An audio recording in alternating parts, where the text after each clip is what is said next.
a Deus 3 vezes ao dia, e na hora de oração Deus o socorria. Quando foi aos leões pelo rei jogado, não temeu, mas confiou e foi libertado. Eu, desde criança, que eu amo ouvir as histórias de Daniel, do profeta Daniel, que se encontra no Antigo Testamento. E esses dias atrás, ontem eu acabei de ler o livro de Daniel, né? Já tinha lido várias vezes, mas ontem eu acabei a última que eu comecei. Então, em Daniel 9:10 fala assim: ó Senhor, ouve, ó Senhor, perdoa, ó Senhor, atende-nos e age.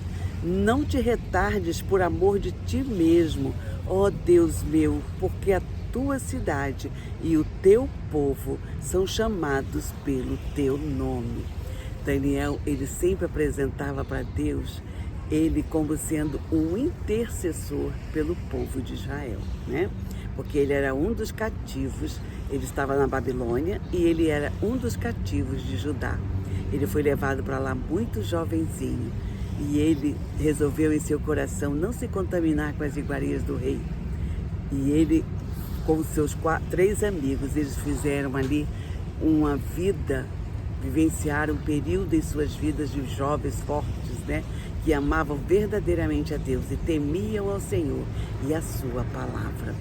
Eu percebo que Daniel, em toda a sua trajetória, ele sempre procurou honrar ao Senhor, mesmo diante da morte.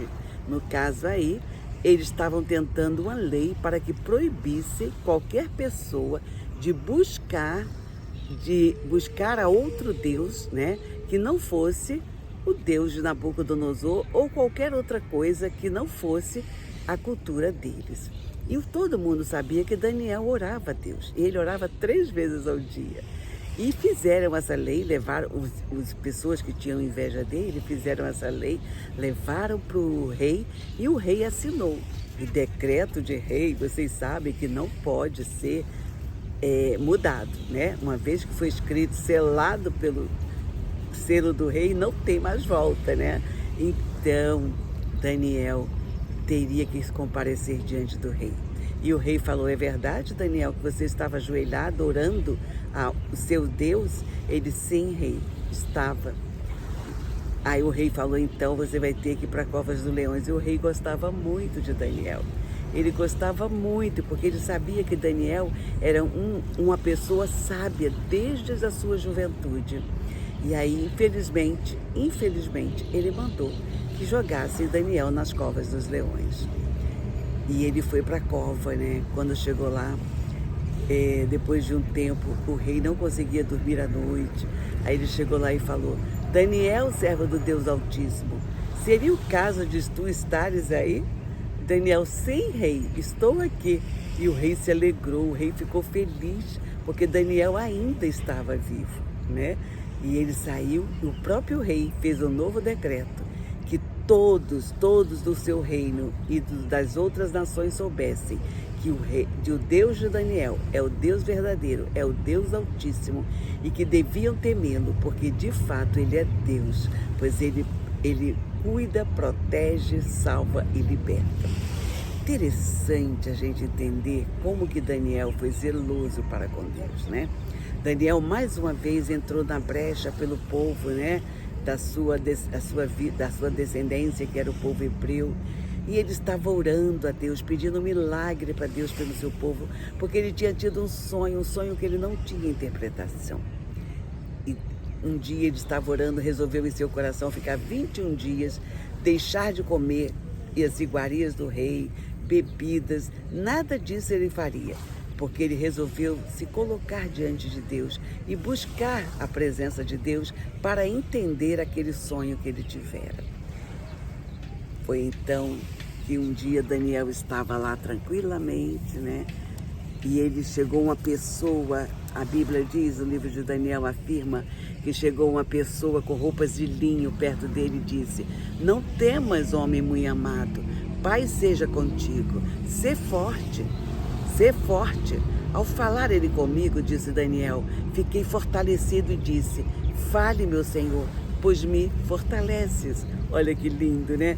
Eu estava lendo ontem sobre quem era esse homem de linho, né, nos comentários bíblicos, e alguns falam que pode ser a figura de Cristo, né, no Antigo Testamento, que seria uma teofania, ou um anjo de Deus. Depois aparece o próprio Miguel para Daniel, né, porque ele fala assim: Daniel, desde o primeiro dia em que resolvestes em teu coração compreender e a humilhar-te perante teu Deus, foram ouvidas as tuas orações. E é por isso, Daniel, que eu vim, para fazer-te conhecer tudo aquilo que tu estás querendo. E aí, esse anjo, quando veio, era o anjo Miguel, é o anjo que está sempre em postos quando há guerra contra o povo de Israel, que é o povo na época, né, o povo de Deus. Hoje, nós que temos Jesus, que somos lavados e redimidos pelo sangue do Cordeiro, nós todos fazemos parte do Israel de Deus. Mas à época era apenas o povo eleito, que era o povo de Israel, de fato, de verdade. Mas hoje todos nós somos o novo Israel de Deus. É aquele povo que vai morar na Nova Jerusalém, que tem seu nome escrito no livro da vida. E quando isso acontece, Vera? É quando nós reconhecemos que Jesus Cristo é o Messias e que Ele morreu, Ele nasceu de Maria, viveu, cresceu, aos 30 anos começou seu ministério, aos 33 Ele terminou, Ele foi morto, crucificaram-no e Ele foi enterrado, mas ao terceiro dia Ele ressuscitou. Ele ressuscitou e disse: vou para a casa de meu Pai. E quando eu estiver lá, vos prepararei lugar, para que onde eu estiver, vocês estejam também. Já se passaram 2024 anos depois disso. Aí você fala: e quando Jesus vai voltar? Está perto? Ninguém sabe quando Jesus vai voltar. Se é hoje, se é amanhã, se é daqui 10 anos, 20, só Deus sabe. E Jesus, obviamente, agora sabe. Mas nós não podemos nem supor, porque esse dia é o dia que só Deus sabe. E a Bíblia fala para a gente não ficar criando coisas em cima do que está na palavra de Deus. Porque tudo que está na palavra de Deus acontecerá. Passarão os céus e a terra, mas a palavra de Deus não passará.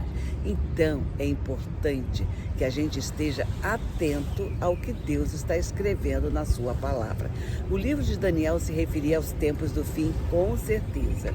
E é por isso que o anjo falou para ele: olha, Daniel, guarda essas suas palavras no seu coração, porque isso ainda está longe para acontecer. Isso ainda será no final dos tempos. Escreve e deixe, e você voltará para Deus, você morrerá, porém você irá para o seio de Abraão. Isso eu estou fazendo parafraseando, tá?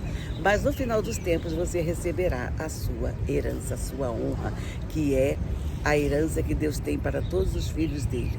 Vou preparar-vos lugar e quando eu virei, estarei com vocês. Quer viver para sempre com Deus Pai, Deus Filho, Deus Espírito Santo. E a Bíblia diz que naquele dia todo o nosso galardão Deus nos concederá. Só que, na verdade, nós devolveremos para Jesus, para Deus, tudo que Ele tem nos dado, porque tudo que nós temos é dele. Nós não temos nada, porque tudo vem de ti, das tuas mãos tu damos. Está na Bíblia. E tudo que nós fazemos é pela graça, bondade e misericórdia de Deus e para a glória de Deus. Nós não temos nada conosco mesmo. É tudo por Deus e para Deus. A Ele toda honra, glória, hoje e eternamente. Amém. E você?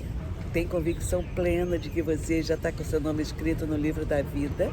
Se você não tiver, corre, abre o Novo Testamento, leia o Evangelho de João, que você vai compreender claramente porque Jesus Cristo é o Messias, porque Ele veio ao mundo, que Ele morreu, ressuscitou, está à direita de Deus, um dia voltará. E o seu nome, se você reconhecer isso, você será escrito no livro da vida e ninguém vai tirar o seu nome de lá, porque ninguém perde a salvação. Uma vez que você é salvo em Cristo, é para sempre. Deus não apaga nomes do livro da vida. Uma vez que você foi escrito, ninguém tirará seu nome. Está na Bíblia. Amém? Jesus abençoe imensamente a sua vida, a vida da sua família. E sirva a Deus enquanto é tempo, porque não sabemos quando esse tempo terminará. Amém? dia de bênçãos, abraço, tchau.